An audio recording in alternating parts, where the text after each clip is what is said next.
So guys, ito dito nga tayo sa Malinaw Beach, no? So Malinaw GL Barangay Malinaw. Ayan.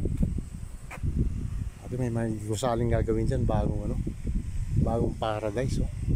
Unveiling paradise. So ito, baba tayo rito guys. Tingnan natin yung mga beach dito. Ayan, isa rin napakagandang lugar rito. Ayan.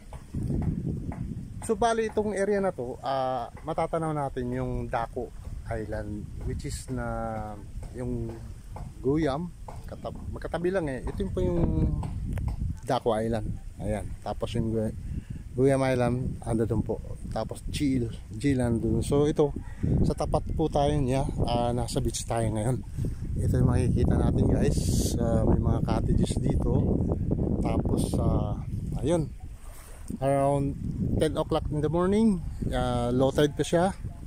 So ayan, makikita natin guys. Kanina doon tayo sa may bahagi na yun. Ayan, tapos dito sa likod pala nito, sa likod ng GL. So bali pumasok tayo ng Barangay Malinaw guys. So medyo may kalayuan doon sa highway, no?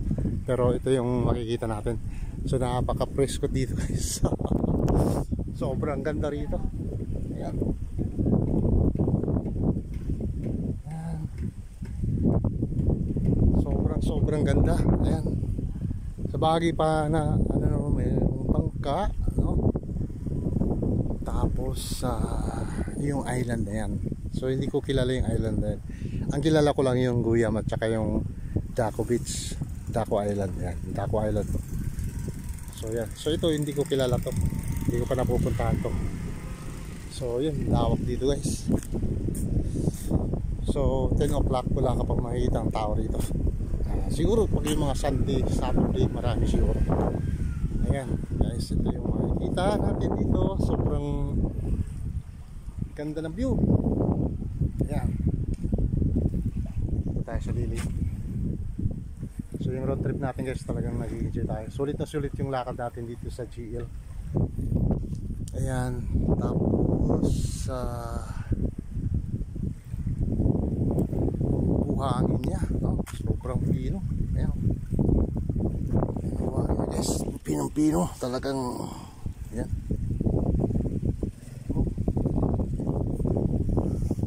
sarap sa kamay. Parang minamassage yung kamay mo guys. Sobrang pino niya. Malapulbos. Ayan.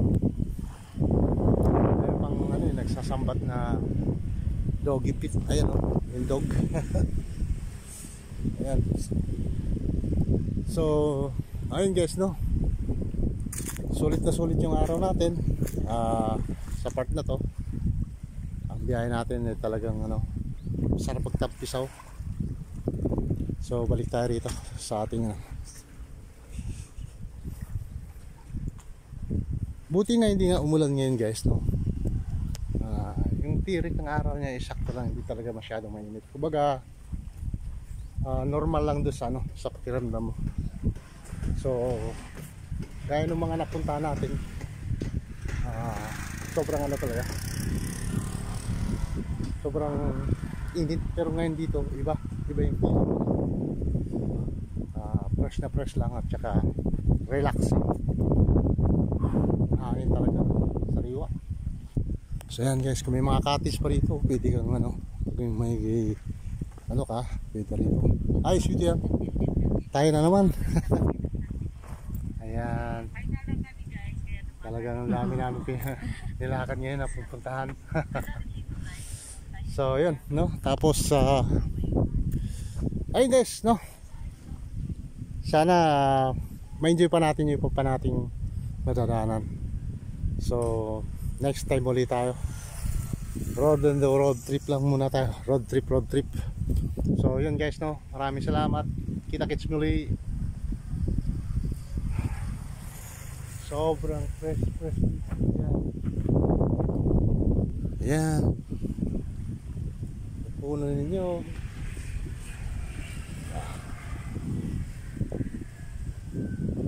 Sobrang ganda ng view. Wow. Relaxing yung puno niya. Nature na nature talaga. Ayan. Wow. Sarap. Tignan.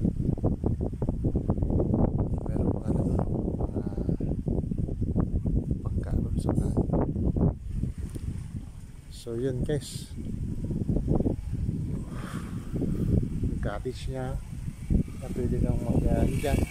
Rent ng cottage. Yan. Okay. Sulit na, sulit. Sulit na guys, sulit na.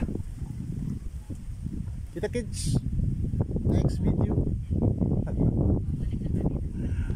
Ay, yes.